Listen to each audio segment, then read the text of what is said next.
আসসালামু আলাইকুম দর্শক, দেশ এবং দেশের বাইরে থেকে এই মুহূর্তে আমাদের সাথে যারা যুক্ত আছেন তাদের সবাইকে জানাই সিটি নিউজের পক্ষ থেকে আন্তরিক শুভেচ্ছা অভিনন্দন। প্রিয় দর্শক, আজ আমরা আছি রাজধানীর ডেমরা থানার অন্তর্গত হাজিনগরের স্থায়ী বাসিন্দা নূরে আলম সিদ্দিকী এবং শিরিন আক্তার মজুমদারের বাড়িতে। নূরে আলম সিদ্দিকীর দুই সন্তান, বড় সন্তানের নাম হচ্ছে ইপাম এবং ছোট ছেলের নাম হচ্ছে ইকরাম। এই দুই সন্তান, তাদের দুই সন্তানের ভিতর তার বড় সন্তান হচ্ছেন প্রতিবন্ধী, মানসিক প্রতিবন্ধী। সে ঠিকমতো কথা বলতে পারে না, ঠিক স্বাভাবিক জীবনযাপন করতে পারে না। সেই বিষয় নিয়ে আজকের আমরা তার সাথে কথা বলবো। আমি তার কাছে জানতে চাই, আপনি যে আপনার এই যে সন্তান, তার বয়স কত বছর? তার বয়স এখন 27 বছর। 27 বছর। 27 বছর জীবনে আপনি তো অনেক ঝড়, অনেক ঝাপটা, অনেক কষ্ট করেছেন আপনার এই যে প্রতিবন্ধী সন্তানকে নিয়ে, এবং আপনি তাকে বিবাহ করিয়েছেন গত 1-1.5 বছর হবে। তার যে ঘরে একটা সন্তান এসেছেন, সেই সন্তান বিষয় এবং আপনার এই যে অসহায় যে প্রতিবন্ধী যে সন্তান, তাকে নিয়ে আপনার যে স্ট্রাগল, লাইফে যে সংগ্রাম করেছেন, সেই কথাগুলো আপনি সাধারণ দর্শকদের এবং বাংলাদেশের যা আরও অনেক প্রতিবন্ধী সন্তান আছেন তাদের মায়েরা কিভাবে কষ্ট করে, সেই বিষয়ে একটু আপনি আমাদের দেশবাসীকে তুলে ধরবেন। হ্যাঁ, আমি এটাই বলবো। আমি আমার বড় দুটো সন্তান, আমি লেখাপড়া শেষ করে আমি চাকরি জীবনে ওদেরকে, আমার বড় ছেলেটা সুস্থ সন্তানে হয়েছে, কিন্তু সে স্বাভাবিক জীবনে যখন আমি চাকরি অবস্থায় সে খিঁচুনি হয়েছে। খিঁচুনি হয়েতে 4 বছর পরে সে তার স্মৃতিশক্তি সম্পূর্ণ, খিঁচুনি থেকে তার স্মৃতিশক্তি, মেমোরি লস, সে বুদ্ধি প্রতিবন্ধী।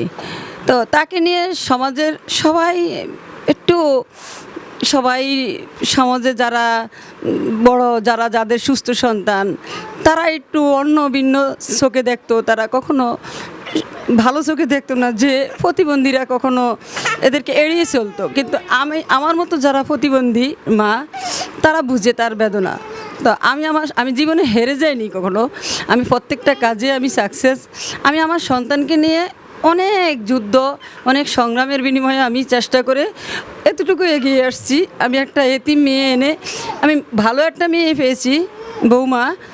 সে আমার মেয়ের মতোই, সেও আমাকে অনেক ভালোবাসে, আমার ছেলেকে অনেক ভালোবাসে। একটা সন্তান হয়েছে। আমি দেশবাসীর কাছে এটাই দোয়া চাই, যেন সবাই যেন আমার এই সন্তানের, আমার এই নাতিটাকে, তার নাম আবদুল্লাহ, 1 বছর আজকে তার জন্মদিন হয়েছে। আমি যেন জনগণের কাছে শুধু এতটুকু দোয়া চাই, যেন আমার সন্তানটা আর বাকি সন্তানদের মতো এতটা অসহায় না হয়। আমার সন্তানের মতো যেন, তার বাবার মতো যেন এতটা অসহায় না হয়। আমি জীবনে হেরে যাইনি, আমি সব কাজেই আমি উত্তীর্ণ হয়েছি। মাননীয় প্রধানমন্ত্রীও আমার সন্তান প্রতিবন্ধীদেরকে সুনজরে দেখেছেন। প্রধানমন্ত্রীর কাছেও আমি চিনমন্ত্রী সম্মেলনে আমি দেখা করেছি শেখ হাসিনার সাথে। সেখানেও আমাকে অনেকটাই আশ্বাস দিয়েছেন যে এগিয়ে যাবেন। এরাও মানুষ, সমাজে এরাও বাঁচতে জানে, এরাও অনেক কিছু করতে পারবে, এরাও ভবিষ্যতের একদিন। আচ্ছা, আপনি কি কখনো যে সমাজে চলাফেরা করেন, সেখানে আপনি যে মানুষের যে আপনাকে যে হেয় করে কখনো কি দেখেছেন? হ্যাঁ, দেখে নাই, কিন্তু যারা আমার ছেলেকে কিছু কিছু নিজেদের বলতে গেলে কি, এগুলা এই সন্তানগুলি অনেকের কাছে অবহেলিত হয়। আচ্ছা, আমি এখন কাকার সাথে কথা বলবো। তিনি তো ইপামের বাবা, তার বড় সন্তান, যে সে যে মানসিক প্রতিবন্ধী, দেশে যে কথা বলতে পারে না, এই বিষয় নিয়ে আপনার একটু মতামত জানতে চাচ্ছি এবং দেশবাসী আপনার কথা শুনতে চাচ্ছে। যাদের প্রতিবন্ধী ছেলে আছে তারা বুঝে যে কত বেদনাদায়ক, কত দুঃখজনক। আর যার নাই সে বুঝে কিছুই বুঝবে না। যাকে কোনোদিন সাপে দংশন করে না সে বুঝে না সাপের দংশন, যাকে দংশন করছে সে বুঝে যে কত যন্ত্রণা। আর যার প্রতি ঘরে প্রতিবন্ধী আছে, কে বলে ন্যাক করছে, কে বলে পাপ করছে। হ্যাঁ, এই কোরআনে লেখা আছে যার ঘরে যে একটা প্রতিবন্ধী ছেলে আছে সে নাকি নেককার লোক এবং তার আখরাত নাকি তার একটা পথ খোলা। জানি না কোনটা সত্য কোনটা মিথ্যা। আমরা কোরআনকেই বিশ্বাস করি, কোরআনকেই মানি।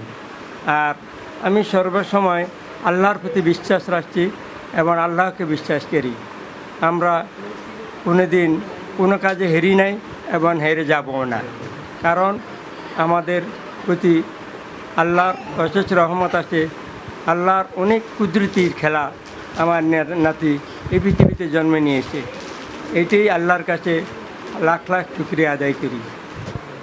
আমি ভবিষ্যৎ হলো আমি তাকে কোরআনে হাফেজি পড়াবো এবং হক্কানি ও কামেল আলেম যেন আল্লাহ তাকে বানায় এই দুনিয়াতে প্রতিষ্ঠিত করে।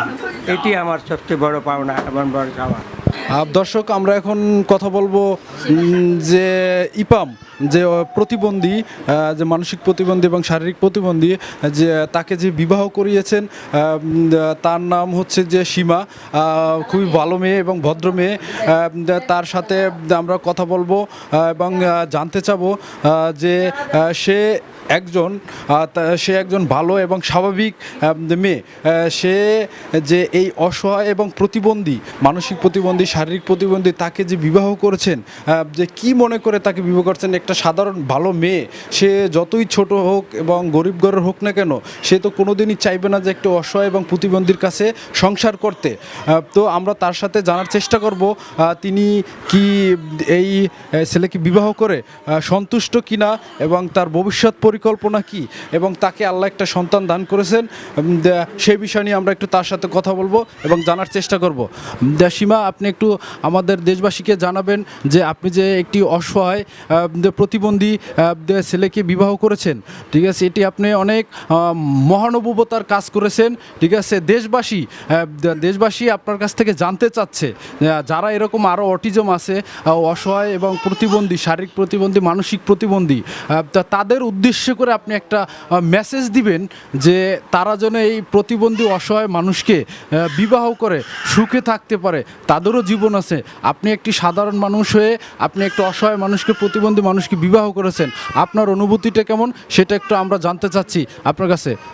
আমি একজন প্রতিবন্ধী ছেলের স্ত্রী। আমাকে সবাই দোয়া করবেন আমি যেন আমার স্বামীকে নিয়ে, সন্তানকে নিয়ে সুখে শান্তিতে সংসার করে যেতে পারি।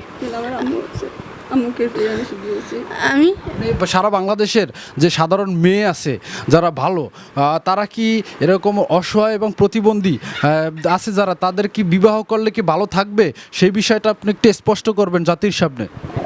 জি, ভালো থাকবে যদি তার ফ্যামিলিগত যদি ভালো থাকে, তার শ্বশুর শাশুড়ি বা ছেলের বাপ মা যদি ভালো থাকে, ভালো ব্যবহার করে, তাহলে ওই মেয়েটির জীবনটা অনেকটাই সুন্দর হয়ে যাবে। আমার শ্বশুর শাশুড়ি না, ওরা আমার বাবা মা, ওরা আমার সব কিছু দিয়েছে। আমি আশা করি যে যারা প্রতিবন্ধী ছেলেকে বিয়ে করবে বা প্রতিবন্ধী মেয়েকে বিয়ে করবে, তাদের কপাল অনেক ভালো হবে। আপনি কি এই ইপামকে, যে শারীরিক প্রতিবন্ধী, আপনি কি তাকে বিবাহ করে সন্তুষ্ট? জি, আমি ওকে বিয়ে করে সন্তুষ্ট। ধন্যবাদ।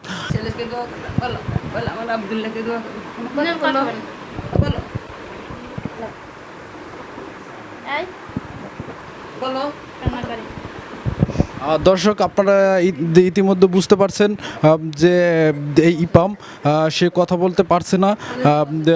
দর্শক, আমরা চাই যে এই সংসারটা সারা জীবন টিকে থাকুক এবং এটা জাতির কাছে উদাহরণ হয়ে থাকবে যে একটা মেয়ে, ভালো মেয়ে, সে একটা অসহায় প্রতিবন্ধী ছেলেকে বিবাহ করে তার সারা জীবন কাটিয়ে দিতে যাচ্ছেন। এই বিষয়ে আমরা এই বোনকে আমরা স্যালুট জানাই।